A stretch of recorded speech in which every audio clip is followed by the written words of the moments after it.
Ma sœur et mes parents nous ont offert un babyphone ultra moderne. Tu peux tout voir et entendre depuis ton téléphone, disait-elle. C'était cher, sois reconnaissante, ajouta ma mère. Mais je ne l'ai jamais allumé. Quand mon mari m'a demandé pourquoi, j'ai dit, pose le bébé dans le berceau et allume-le. Il a regardé l'écran et est resté sans voix. Avant de commencer l'histoire, n'oubliez pas de laisser un like et de vous abonner à la chaîne pour voir plus d'histoires comme celle-ci. Elizabeth Taylor était assise sur le canapé, près de la fenêtre de sa maison blanche de style colonial, dans le quartier résidentiel tranquille de la banlieue de Boston, contemplant le feuillage d'automne dans le jardin. La lumière du soleil d'après-midi d'octobre baignait les murs du salon d'une lueur chaude. Le silence de cette maison était pour elle un moment de paix. « Chérie, bon retour à la maison. » La porte d'entrée s'ouvrit et son mari, Michael, rentra. Michael travaillait comme spécialiste en sécurité informatique dans une entreprise d'informatique. Depuis leur mariage, il y a 8 ans, il avait été le partenaire idéal pour Elizabeth. Il était compréhensif, gentil, par-dessus tout, il respectait ses sentiments. « Bon retour. Comment s'est passée ta journée ?» Elizabeth se leva et embrassa Michael sur la joue. Son visage trahissait la fatigue, mais voir sa femme fit naturellement naître un sourire sur son visage. Un nouveau projet démarre. C'est un projet de renforcement de la cybersécurité. Et toi, comment as-tu passé ta journée? Sophia a appelé. Elle veut que la famille se réunisse ce dimanche. L'expression de Michael s'assombrit légèrement. Les réunions avec la famille d'Elizabeth impliquaient toujours des émotions compliquées. Surtout ces derniers temps, les questions indiscrètes de ses parents s'étaient multipliées. « Ah, je vois. Ce sera sympa de voir Jacob. » Jacob était le fils de 3 ans de Sophia, la sœur d'Elizabeth. Après sa rupture avec le père de son fils, Sophia élevait seule son enfant. Pour Elizabeth, son neveu Jacob était une existence véritablement précieuse. Son sourire innocent et la sensation de ses petites mains agrippant les siennes lui procuraient une joie indescriptible. Le dimanche après-midi, Elizabeth et Michael se rendirent chez les parents d'Elizabeth, George et Hélène. Elizabeth, Michael, merci d'être venus. Hélène les accueillit à l'entrée. Son sourire était sincère, mais Elizabeth percevait une certaine tension. En entrant dans le salon, Sophia et Jacob étaient déjà arrivés. Jacob était assis par terre, jouant avec des petites voitures. Lorsqu'il aperçut Elizabeth, il se leva et courut vers elle. « Tantine Elizabeth. » Jacob. Elizabeth prit son neveu dans ses bras et l'embrassa sur la joue. Tenir le petit corps de Jacob lui réchauffait la poitrine. Rien que pour cet instant, tout le reste pouvait être oublié. « Content de te voir, Elizabeth. » Sophia sourit à sa sœur. Sophia était une belle femme, dotée d'une personnalité enjouée et d'un charme sociable. Cependant, Elizabeth sentait parfois que quelque chose se cachait derrière le sourire de sa sœur. Surtout ces derniers temps, elle éprouvait un malaise inexplicable dans les expressions de Sophia lorsqu'elle parlait d'elle-même. « Tout le monde, le dîner est prêt. » La voix d'Hélène les fit passer à la salle à manger. La table était dressée avec du rôti de bœuf, de la purée de pommes de terre et des haricots verts. C'était le traditionnel dîner dominical de la famille. La conversation se déroula d'abord agréablement, portant sur les activités de Jacob à la crèche et le travail de Michael. Cependant, au moment du dessert, la question attendue arriva. « Alors, Elizabeth, » commença son père George en s'éclaircissant la gorge, « avez-vous l'intention, eh bien, d'agrandir la famille bientôt ?» La main d'Elizabeth s'immobilisa. Michael lui serra la main. « Pouvez-vous imaginer gagner 10 000 $ par mois juste avec YouTube, depuis chez vous? C'est exactement ce que j'ai fait avec ces histoires. Sans visage, sans voix. Consultez le lien dans la description si vous êtes curieux. Papa, nous sommes encore? Mais tu as déjà 38 ans, n'est-ce pas? L'interrompit Hélène. Médicalement parlant, si vous attendez trop longtemps. Maman, intervint Sophia, Elizabeth a son propre rythme.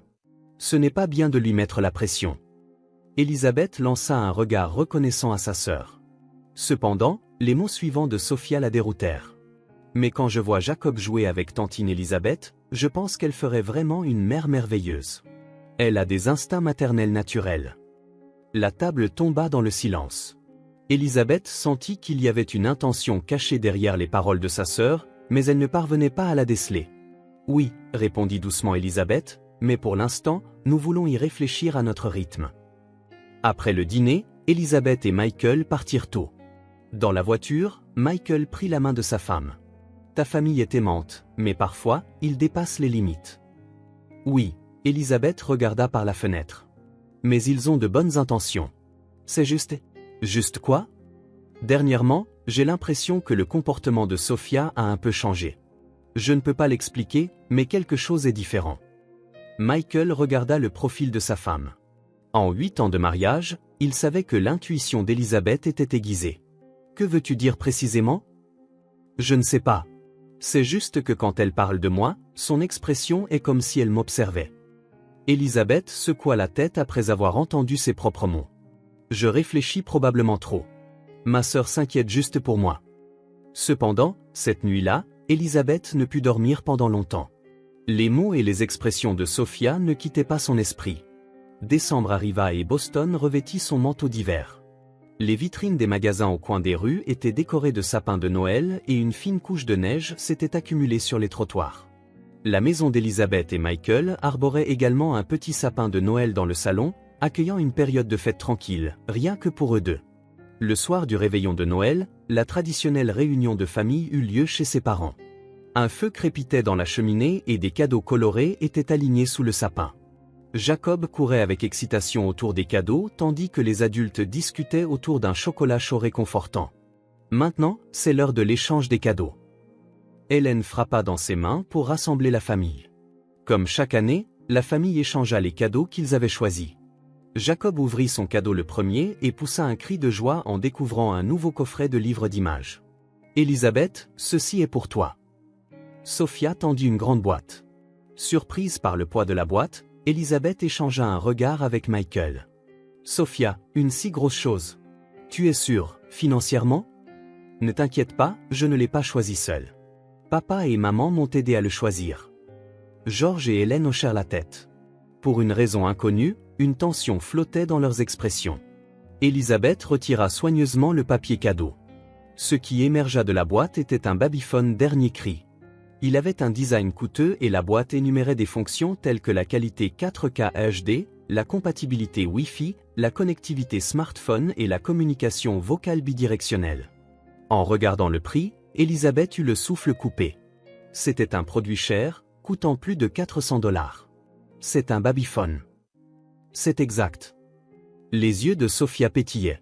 C'est le dernier modèle. Tu peux tout voir et tout entendre avec ton smartphone. Tu peux savoir ce qui se passe à la maison en temps réel, même quand tu es sorti. Et il a aussi des fonctions d'enregistrement. Mais nous n'avons pas encore de bébé. C'est une préparation pour l'avenir, interrompit Hélène. Il était cher, alors utilise-le avec reconnaissance. Tu vois bien à quel point nous pensons à toi, n'est-ce pas? Il y avait un ton fort dans la voix de sa mère, différent de sa douceur habituelle.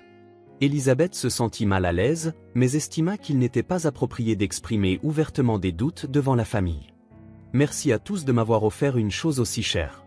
Il a vraiment tellement de fonctions merveilleuses. Sophia continua, il est également compatible avec le stockage en nuage, tu peux donc conserver les moments précieux en permanence. Toute la famille peut aussi les partager. Michael prit la boîte et vérifia les spécifications. Par intérêt professionnel en tant que spécialiste informatique, il parcourait les détails techniques. C'est certainement de la haute technologie, mais pourquoi maintenant, à ce moment-là? George s'éclaircit la gorge. Michael, vous êtes mariés depuis 8 ans maintenant. N'est-il pas temps de penser sérieusement à la famille? C'est notre façon de vous montrer notre soutien. C'est vrai, acquiesça Hélène. Il est important d'être préparé. Vous n'aurez pas à paniquer le moment venu. N'est-ce pas? Tout en écoutant les explications enthousiastes de sa famille, des questions grandissaient dans l'esprit d'Elisabeth. Sophia élevait seule son fils et ne semblait pas avoir de flexibilité financière. En fait, les cadeaux de Noël précédents s'étaient concentrés sur des biscuits faits maison et de petits objets peu coûteux. Pourquoi offrirait-elle soudainement un produit aussi cher, coûtant 400 $? S'il te plaît, utilise-le absolument, insista Sophia. Puisque nous nous sommes donné la peine de le choisir, tu ne peux pas simplement le laisser dans la boîte. Promets-le-moi. Oui, bien sûr. Elisabeth sourit, mais une lassitude germait dans son cœur. La réunion de famille prit fin et Elisabeth et Michael rentrèrent chez eux, portant la lourde boîte du babyphone. Dans la voiture, Michael prit la parole. Ta famille n'avait-elle pas l'air différente de d'habitude? Tu crois? Surtout Sophia. Elle semblait anormalement obsédée par ce babyphone. Je me demande pourquoi elle a tant insisté pour qu'on l'utilise. Elisabeth regarda par la fenêtre. La neige commençait à tomber et les lampadaires illuminaient les flocons. La question de l'argent me dérange aussi. Sophia a récemment dit qu'elle s'inquiétait des frais de garderie de Jacob, alors comment peut-elle se permettre une chose aussi chère? Peut-être que tes parents ont payé. Mais papa et maman vivent aussi de leur retraite. D'ailleurs, leurs expressions n'étaient pas normales non plus. C'était comme s'ils cachaient quelque chose. Quand ils arrivèrent chez eux, Elisabeth posa la boîte du babyphone dans le salon. En regardant la boîte, elle ressentit une anxiété inexplicable. « Devrions-nous l'ouvrir » suggéra Michael. « Je suis fatigué aujourd'hui. Faisons-le demain. » Cependant, même le lendemain, Elisabeth n'avait pas envie d'ouvrir le babyphone. Chaque fois qu'elle voyait la boîte, le comportement étrange de sa famille lui revenait en mémoire, en particulier les mots de Sophia, « utilise-le absolument », qui ne la quittait pas. Une semaine passa, mais le babyphone resta non ouvert. Michael suggéra de l'ouvrir plusieurs fois, mais Elisabeth ne cessait de repousser, invoquant diverses raisons, « Je n'en ai pas encore besoin, je veux décider d'un emplacement avant de l'ouvrir, je n'ai pas le temps de lire le manuel. » Les raisons étaient infinies, mais la vraie raison n'était claire même pas pour elle-même. Elle sentait juste intuitivement que quelque chose n'allait pas. Un après-midi, Elisabeth tomba accidentellement sur le compte de médias sociaux de Sophia. Elle n'utilisait généralement pas beaucoup les médias sociaux, mais en cherchant des photos de Jacob, elle tomba sur le compte de sa sœur. Ce qu'elle y trouva était un contenu auquel elle ne s'attendait pas. Sophia publiait régulièrement sur le thème « Une sœur soutenant sa sœur infertile ». La situation personnelle d'Elisabeth y était décrite en détail. Le fait qu'elle était mariée depuis 8 ans sans enfant, comment elle était troublée par les questions de ses parents lors des réunions de famille, comment elle s'occupait avec amour de son neveu, des informations privées étaient étalées au grand jour.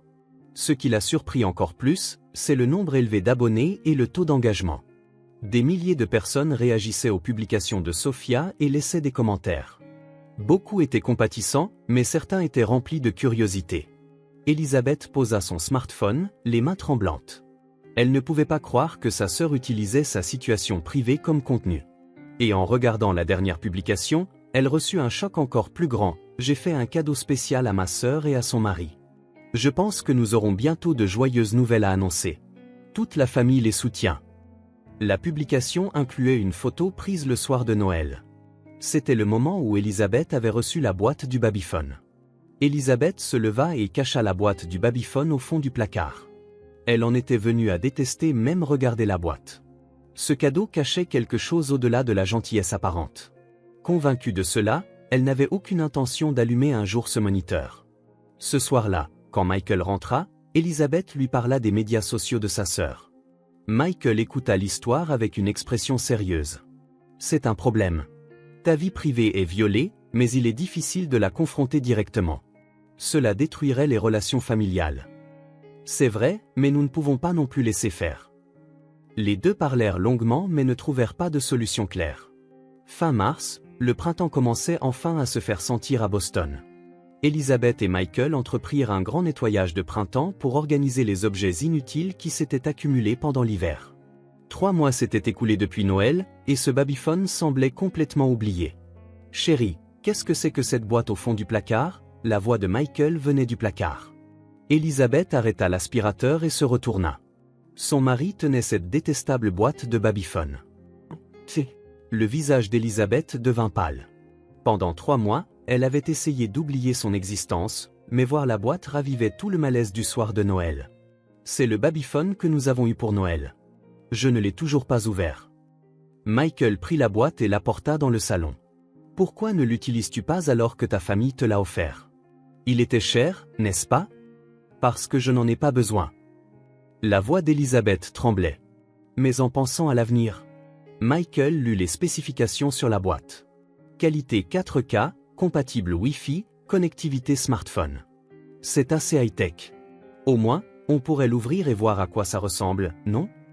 Elisabeth fut sévèrement contrariée par la suggestion de son mari.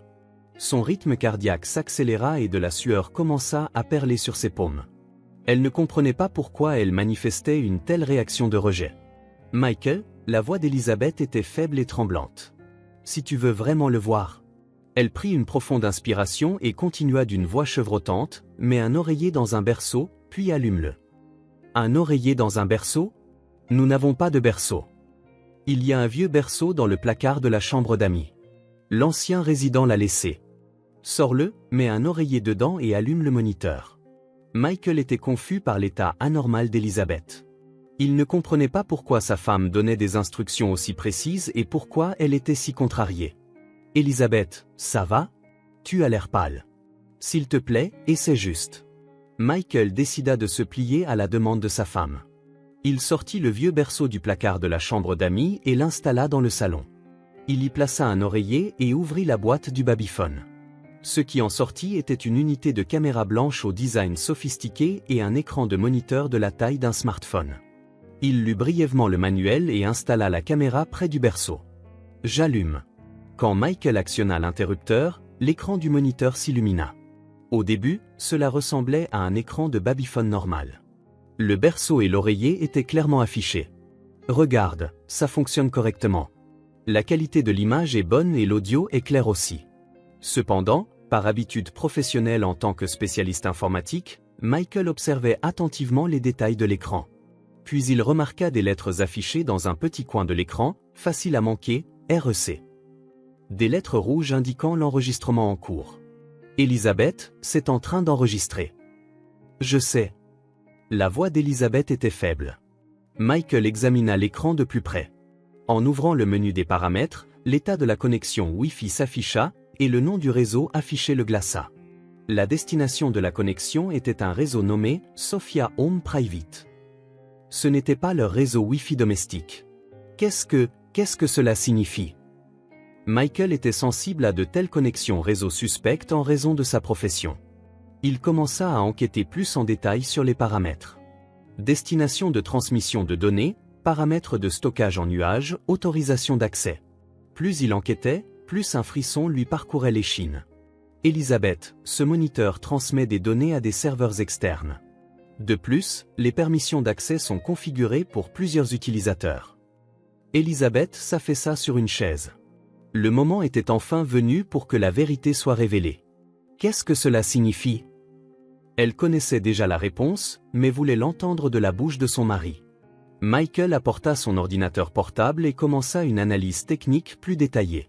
Ses doigts tapaient rapidement sur le clavier, analysant le trafic réseau. Ce moniteur semble être un babyphone normal en surface, mais c'est en fait un système beaucoup plus complexe. La vidéo et l'audio sont enregistrés 24H24 et 7J7 et transmis automatiquement à des serveurs externes. Et le visage de Michael devint pâle. Les serveurs de destination utilisent une infrastructure de service de streaming commercial. C'est le type de serveur utilisé pour la diffusion en direct et la distribution de contenu enregistré. Ce qui signifie que la vidéo enregistrée par ce moniteur pourrait potentiellement être utilisée comme contenu de streaming. Il n'y a absolument aucune protection de la vie privée. Michael continua son enquête. En vérifiant les journaux d'accès, il trouva des enregistrements d'accès réguliers depuis l'adresse IP de Sophia. De plus, il put confirmer un accès depuis l'adresse IP de la maison de ses parents. Elizabeth, ta famille peut surveiller l'intérieur de notre maison grâce à ce moniteur, et ils peuvent également distribuer ces images à des tiers. Elizabeth se couvrit le visage de ses mains. Ses pires craintes étaient devenues réalité. J'avais un pressentiment, avoua-t-elle d'une voix tremblante. J'ai découvert que Sophia transformait ma vie en contenu sur les médias sociaux. Elle publiait des informations détaillées sur nos difficultés à concevoir et sur ce qui se passait lors des réunions de famille. Tout en écoutant l'histoire de sa femme, Michael poursuivait son analyse technique. Puis il découvrit un fait encore plus choquant. Elizabeth, ce système a une autre fonction. Laquelle? Reconnaissance vocale et détection de mots-clés. Il est configuré pour envoyer automatiquement des alertes lorsqu'il détecte des mots ou des phrases spécifiques. Michael vérifia la liste des mots-clés, grossesse, bébé, médecin, hôpital, traitement, espoir, désespoir. Des mots liés à des conversations privées étaient listés de manière exhaustive. Ils écoutaient nos conversations et avaient systématisé cela pour ne pas manquer les moments importants. Elizabeth se leva et débrancha le babyphone, mais il était trop tard. S'ils avaient allumé ce moniteur, tous leurs moments les plus intimes auraient été enregistrés et probablement diffusés. Que devons-nous faire? Elisabeth regarda son mari. Michael fixa le moniteur, puis sa femme. Ses yeux brillaient de colère et de détermination. D'abord, nous désactivons complètement cet appareil. Ensuite, nous devons parler avec ta famille. Ce n'est pas juste un cadeau bien intentionné. C'est une violation systématique de la vie privée. En écoutant les mots de son mari, Elisabeth sentit sa dernière confiance en sa famille s'effondrer. À cet instant, elle comprit qu'il y avait des choses plus importantes que les liens du sang. C'était le respect, l'amour et la protection mutuelle. Michael était sa vraie famille. Merci, Michael. Elisabeth serra son mari dans ses bras. Je suis si contente que tu sois là. Nous allons résoudre ce problème ensemble. Michael pressa ses lèvres sur les cheveux de sa femme. Tu n'es pas seul. Dehors, la lumière printanière du soleil filtrait, mais le cœur d'Elisabeth était en pleine tempête. Cependant, dans les bras de son mari, elle ressentit pour la première fois une véritable sécurité. Peu importe la difficulté de la bataille à venir, elle avait un allié puissant. Cette nuit-là, les deux passèrent un long moment à planifier leur stratégie. Confronter Sophia et ses parents était inévitable. Mais avant cela, ils devaient rassembler des preuves et faire des préparatifs juridiques. Ce problème ne pouvait pas être rejeté comme une simple querelle de famille. C'était un acte équivalent à un comportement criminel. En fermant son ordinateur portable, Michael dit « Demain, consultons un avocat, et nous dirons la vérité à ta famille ce week-end. » Elisabeth hocha la tête. Il y avait de la peur et de l'anxiété, mais elle ressentait aussi un sentiment de libération. Le week-end après-midi, Elisabeth et Michael rentrèrent du bureau de l'avocat. Maître Jennifer Roberts avait confirmé les résultats de l'analyse technique du babyphone et affirmé qu'il y avait de graves problèmes juridiques. Violation de la vie privée, surveillance illégale et enregistrement non autorisé à des fins commerciales pouvaient enfreindre plusieurs lois. « Es-tu prête ?» Michael serra la main de sa femme. « Je me suis préparé autant que possible. » Elisabeth prit une profonde inspiration. « Mais quand il s'agit d'affronter réellement ma famille, ce n'est pas grave, je serai là. » Elisabeth prit son téléphone portable et appela Sophia. Après 3 sonneries, une voix enjouée répondit.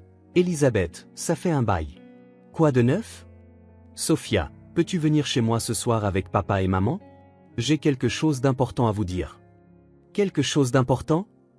Une légère tension se mêla à la voix de Sophia. « C'est une mauvaise nouvelle ? » ?»« Je ne peux pas en parler au téléphone. »« S'il vous plaît, venez. »« D'accord. Est-ce que Jacob peut venir aussi ?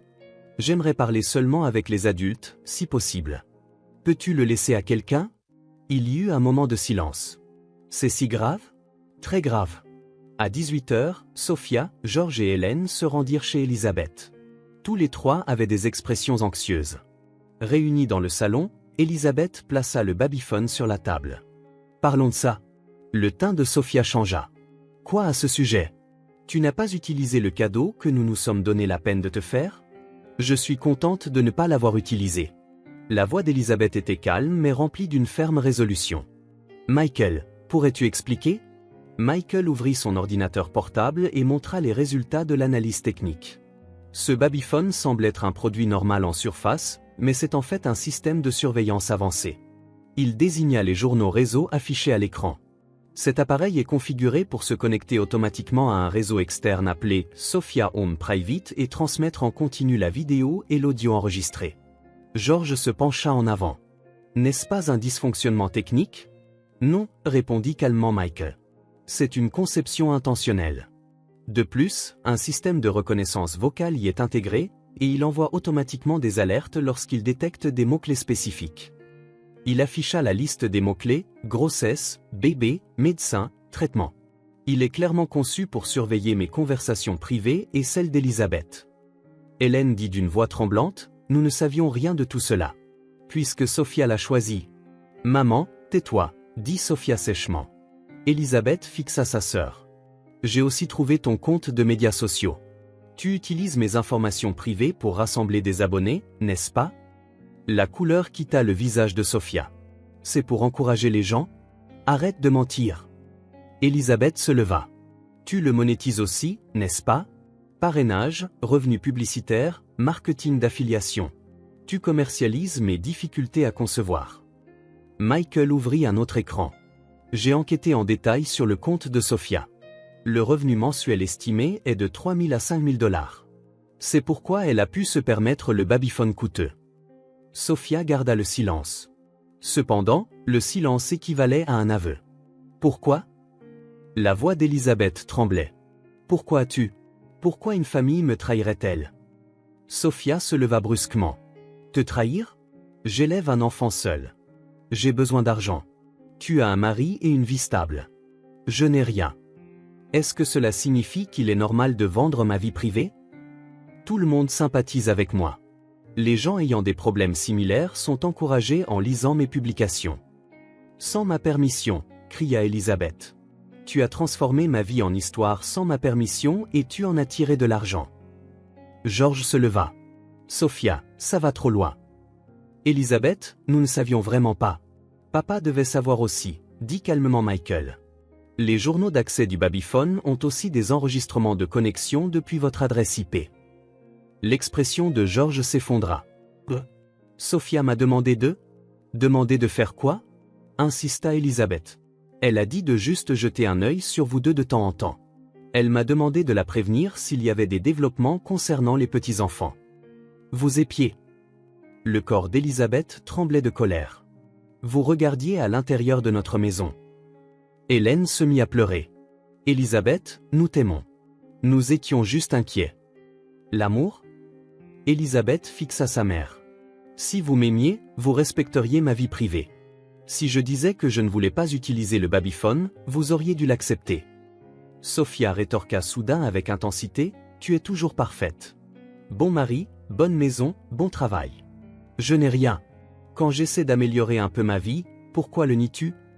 Est-ce que gagner de l'argent en exploitant le malheur des gens améliore ta vie? Malheur? Je ne pense pas que tu sois malheureuse. Tu n'as juste pas d'enfant. Tout le reste est une bénédiction, n'est-ce pas? Elisabeth eut le souffle coupé. Les mots de sa sœur lui poignardèrent le cœur comme une lame. Sophia, c'est faux. Michael défendit sa femme. Les difficultés à concevoir sont un problème sérieux. Tu ne peux pas les ignorer. Mais il y a des gens qui ont été sauvés en voyant mon contenu. Je ne fais rien de mal. Utiliser mes informations personnelles pour générer des revenus sans ma permission est illégal. Michael sortit des documents juridiques. Nous avons déjà consulté un avocat. Le visage de Sophia devint pâle.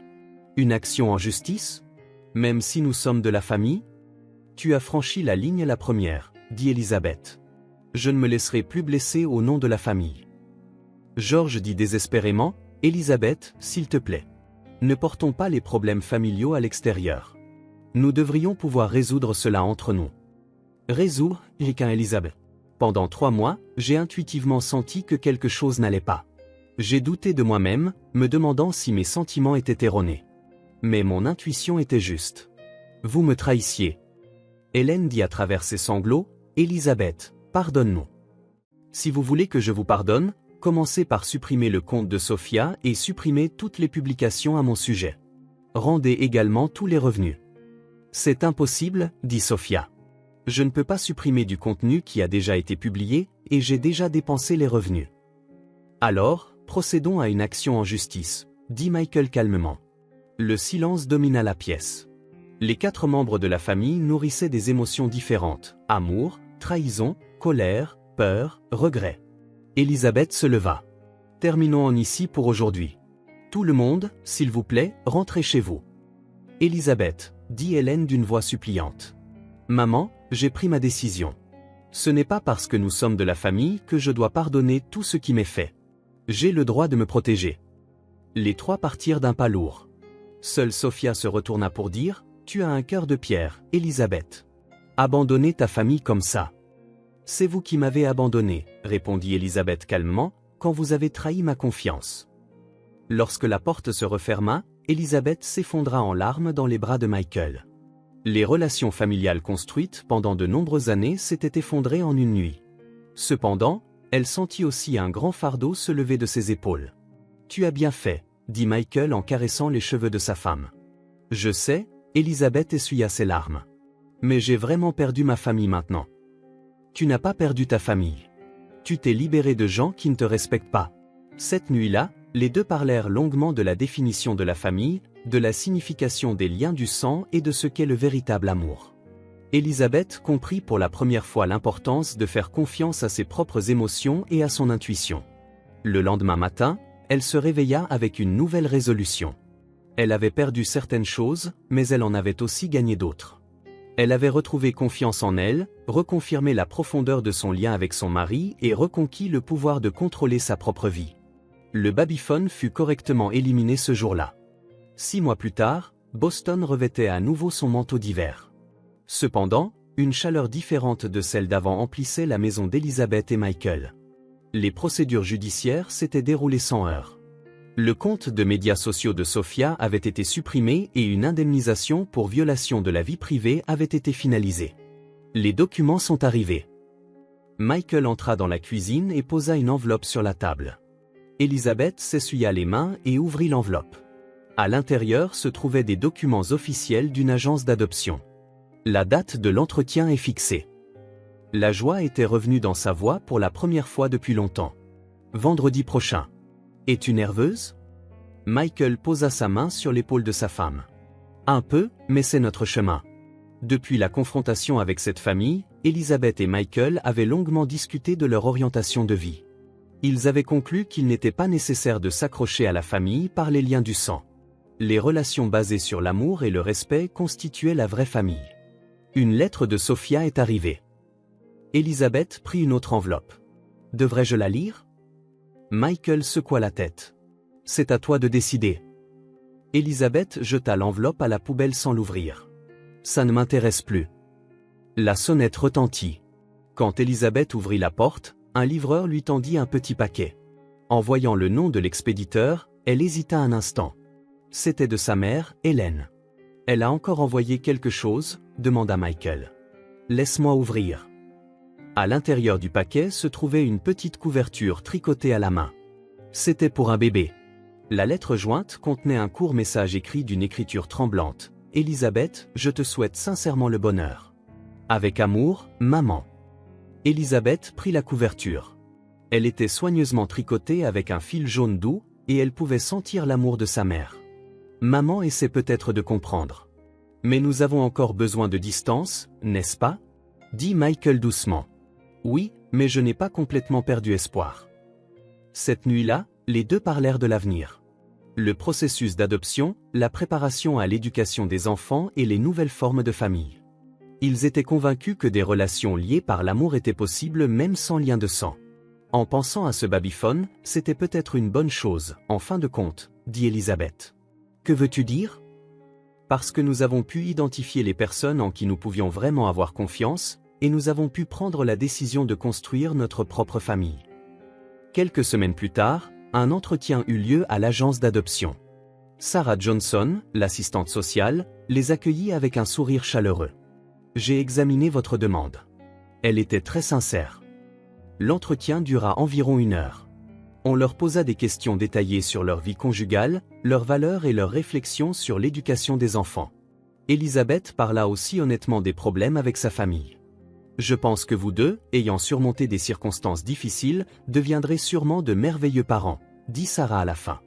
Sur le chemin du retour, Elisabeth et Michael marchaient main dans la main. C'est le début d'un nouveau chapitre. Elisabeth leva les yeux au ciel. Créons notre propre genre de famille, répondit Michael. Quand le printemps revint, le téléphone portable d'Elisabeth reçut un appel de l'agence d'adoption. Madame Taylor, j'ai quelque chose à discuter avec vous. Il s'agit d'une petite fille de 3 ans. Après avoir raccroché, Elisabeth versa des larmes.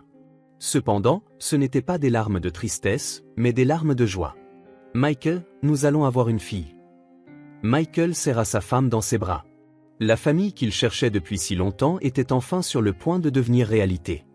Jusqu'à quelques mois auparavant, Elisabeth avait désespérément essayé de répondre aux attentes de sa famille de sang. Mais maintenant, elle était sur le point de construire une famille par son propre choix. C'était une vraie famille, basée sur l'amour et le respect, qui transcendait les liens du sang. L'incident du babyphone devint un tournant dans la vie d'Elisabeth. Ce qu'elle avait perdu était significatif, mais ce qu'elle avait gagné l'était encore plus. La confiance en elle-même, la profondeur de son lien avec son mari et l'espoir d'une nouvelle famille. La nouvelle vie d'Elizabeth et Michael était maintenant sur le point de s'épanouir magnifiquement.